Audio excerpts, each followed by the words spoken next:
কি হয়েছে আমরা আজও জানতে পারি নাই। পিলখানায় 2009 সালে তখন আমার এসএসসি ফাইনাল পরীক্ষা। আমার হাজব্যান্ড বিজেপি সদস্য সৈনিক। আমাদের আজকে পিলখানাতে 16 বছর ধরে কারাগারে আছে। আমি আজকে 16 বছর ধরে এইভাবে জীবনযাপন কাটাইতে আসছি। আমি আজও আমার হাজব্যান্ডের জন্য আমি 16 বছর অপেক্ষা আছি। আমার আব্বুর নাম আছে আব্দুল জলিল। আমার আব্বু কারাগারে মারা গেছে সুবেদা মেজর। আমরা হচ্ছে মুক্তিযোদ্ধা সন্তান। আমার বাড়ি কুমিল্লা মুরাদনগর থানা।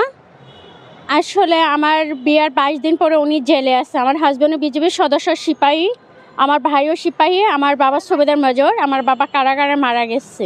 দীর্ঘ 16 বছর ধরে আমার দুই ভাই, আমার বাবা মৃত্যুবরণ করছে আজকে 5 বছর চলতেছে। মৃত্যুবরণ করছে আমার আব্বু কারাগারে বিনা চিকিৎসায়। আমার আব্বু ঢাকা মেডিকেলে মৃত্যুবরণ করছে। আসলে বিডিআররা কি হয়েছে আমরা আজও জানতে পারি নাই। পিলখানায় 2009 সালে তখন আমার এসএসসি ফাইনাল পরীক্ষা। আমার হাজব্যান্ড বিজেপির সদস্য সৈনিক। আমাদের আজকে পিলখানাতে 16 বছর ধরে কারাগারে আছে। আমি আজকে 16 বছর ধরে এইভাবে জীবনযাপন কাটাইতে আসছি। আমার বিয়ের 22 দিন পরে আমি এইভাবে আজকে আমি 22 দিনের সংসারে আমি এইভাবে জীবনযাপন কাটাইতে আসছি। কি কারণে আমি কাটাইতে আসছি? আমার স্বামীর অপেক্ষায় আমি জীবনযাপন কাটাইতে আসছি। আমার হাজব্যান্ড বিনা অপরাধে জেল খাটতেছে। কিন্তু আমার হাজব্যান্ডের কোনো সাজা হয়েছিল 7 বছর খাড়া শেষ। পিল হাইকোর্টের মামলা খালাস পাইছে। 20 পরের মামলা আমার হাজব্যান্ড আটকানো আছে। আমার দুই ভাই ভাবিরা চলে গেছে। ভাবিরা বিয়ে শাদী করে ফেলছে, বাচ্চা কাচ্চা নিয়ে বিয়ে শাদী করে ওনার সুখে আছে, সুখী সংসারে আছে। আমি আজও আমার হাজব্যান্ডের জন্য আমি 16 বছর অপেক্ষা আছি। হ্যাঁ, আমি বিয়ে করছি কি বিয়ের 22 দিনের জন্য? না, আমি বিয়ে করছি সারাটা জীবনের জন্য। মরা এক মঞ্চে তো আমি বিয়ে করেছি। আমি 22 দিনের জন্য? আমার তো সংসার না। আমি সারা জীবনের জন্য, আমার বিয়ের 22 দিনের জন্য আমি সারাটা জীবন আমি আমার হাজব্যান্ডের পাশে আমি আসছি, আজও থাকবো। আমার হাজব্যান্ড আমাকে বলেছে যে আমার সংসার 22 দিন তুমি এভাবে কেন আসছো? মানুষ নানান ব্যবহার করতেছে, নানান কথা শুনতেছি।